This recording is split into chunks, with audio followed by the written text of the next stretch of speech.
Halo, selamat datang di Nyaman G. Di kesempatan kali ini Nyaman G akan membuat kerupuk dadar ya. Bahan yang kita gunakan adalah ikan selar kurang lebih 400 gram, ikan selar atau ikan ciu, boleh ikan apa aja yang telah dihaluskan, dan juga ada nasi kurang lebih 200 gram yang telah dihaluskan, kemudian garam, lalu ada telur 1 butir dan air kurang lebih 600 ml, dan juga ada sagu atau tapioka kurang lebih 500 gram. Dan ayo mari kita memulai membuatnya. Pertama-tama kita tambahkan 1 sendok makan garam, lalu kita pecahkan 1 butir telur, lalu kita kacau atau kita aduk-aduk ya sampai tercampur rata. Lalu kita tambahkan 200 gram nasi yang sudah dihaluskan. Ini pakai tangan yang bersih, lalu kita remek-remek ya. Serah apa bahasanya saya nggak tahu ya. Di pokoknya kita sesuai itulah, pokoknya kita haluskan begitu pakai tangan gitu. Bahasa Bangkanya remek-remek gitu namanya. Nah, kita remek-remek, lalu kita tambahkan ikan yang telah dihaluskan 200 gram. Kemudian kita aduk lagi atau kita remek-remek lagi. Teman-teman, bila kalian punya juicer yang wadah untuk jus itu, blender untuk jus itu, kalian bisa gunakan itu ya. Langsung aja campur di situ ikan, nasi, telur, sagunya sama airnya, itu langsung di blender di situ, nggak apa-apa. Nah, di sini saya manual karena saya nggak punya sama sekali blender untuk jus itu ya.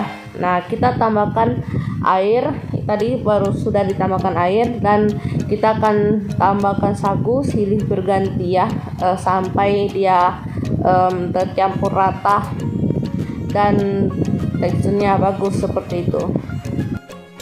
Nah, kita aduk air tepung ini secara silih berganti. Kita pastikan adonannya sampai halus dan merata ya adonannya. Nah, ini saya aduknya secara barbarly ya. Ini bukan makanan India, street food India ya. Ini buatan saya, tapi adukannya sangat barbarly.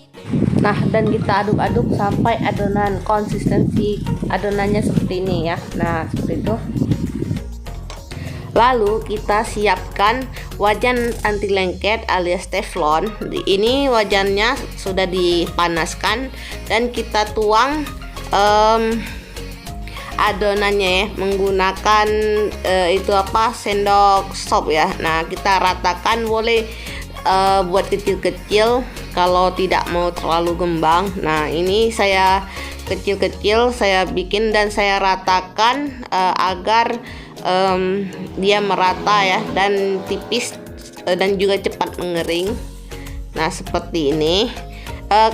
Bila kalian punya tutup panci, kalian bisa tutup biar dia cepat masaknya. Nah, ini tidak saya tutup karena saya kelupaan. Kerupuknya ini seperti kalian membuat kulit kue dadar gulung atau kulit kue risoles ya. Nah, kalau kalian males bikin kecil-kecil seperti tadi, kalian bisa meniru seperti saya ini ya. Saya bikin besar-besar, hampir mendekati 1 wajannya. Nah, seperti ini dia cepat selesainya ya, makanya. Tapi nanti setelah kering pun dia gorengnya besar di hasilnya. Setelah adonan kerupuk matang, letakkan di wadah yang luas. Pastikan adonannya tidak menggumpal dan terlipat ya. Nah, ini saya ada adonan yang sudah menempel satu sama lain karena saya menaruhnya tidak hati-hati ya, dan ditaruh di wadah yang kecil. Nah, seperti ini hasilnya. Ini susah sekali untuk dibuka baik panas maupun dingin. Nah, yang paling benar itu seperti ini. Kalian taruh di wadah yang lebar seperti itu. Nah, dia harus mulus ya naruhnya. Nah, ini sudah dijemur. Penjemurannya tergantung dari cuaca ya. Kalau cuacanya bagus, kurang lebih 1 hari atau 2 hari udah kering. Nah, kalau ini saya kebanyakan hujan, jadi kurang lebih 2-3 hari keringnya. Nah, ini sudah kering kempangnya. atau kerupuknya. Kita di Bangka kalau kerupuk yang tipis seperti ini kita menyebutnya kemplang. Kalau kerupuk itu yang tebal dan punya yang seperti mie itu kerupuk namanya. Nah, ini siap kita goreng, itu kemplangnya atau kerupuknya. Lalu kita goreng dengan minyak panas ya, yang lumayan panas, tapi menggunakan api sedang ya, karena jangan menggunakan api kecil ya, ataupun api yang kebesaran, karena dia akan cepat gosong kalau api yang kebesaran. Nah, kita gunakan api sedang dengan minyak yang panas. Nah, ini dia mengembang besar. Ini kalau kalian di kamera kalian lihatnya kecil ya, tapi sebenarnya di kenyataan aslinya gede banget itu. Nah, saya goreng satu-satu karena saya seperti yang kalian ketahui ya, saya super rajin. Jadi saya buat besar-besar agar cepat selesai. Nah, jadi ini memakan satu wajan ya. Jadi kelihatannya ini kecil di kamera, tapi enggak kok, sebenarnya besar.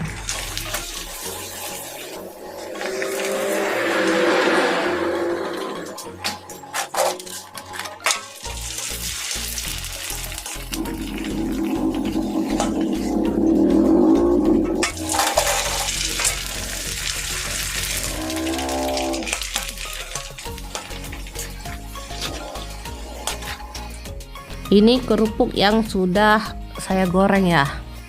Nah, ini sebenarnya besar-besar loh hasilnya, karena saya kan bikinnya gede-gede ya, lebar-lebar, karena ya rahasia umum ya, kalian sudah tahu. Nah, ini gede-gede.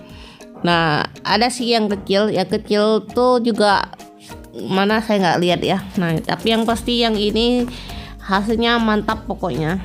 Rasanya juga mantap dan dia mengembang dengan sempurna dan dia tipis dan gurih, pokoknya enak lah.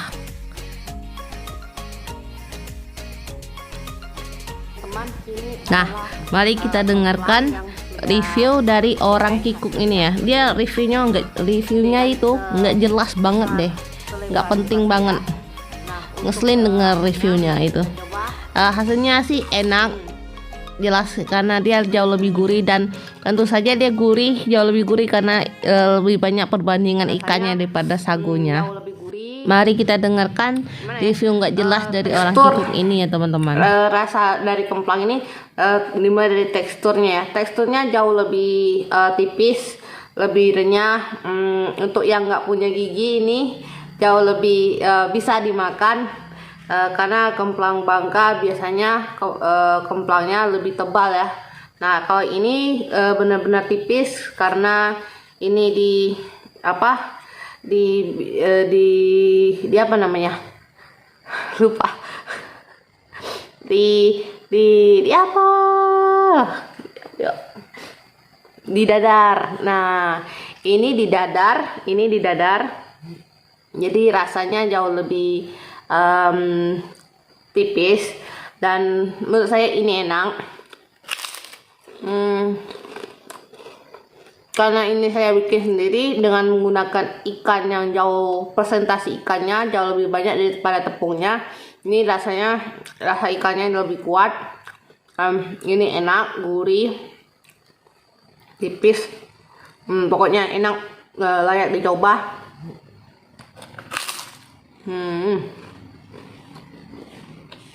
Dan juga gampang dibuat. Sekian dari video kerupuk saya ini, dan terima kasih sudah menonton video Nyaman Ge.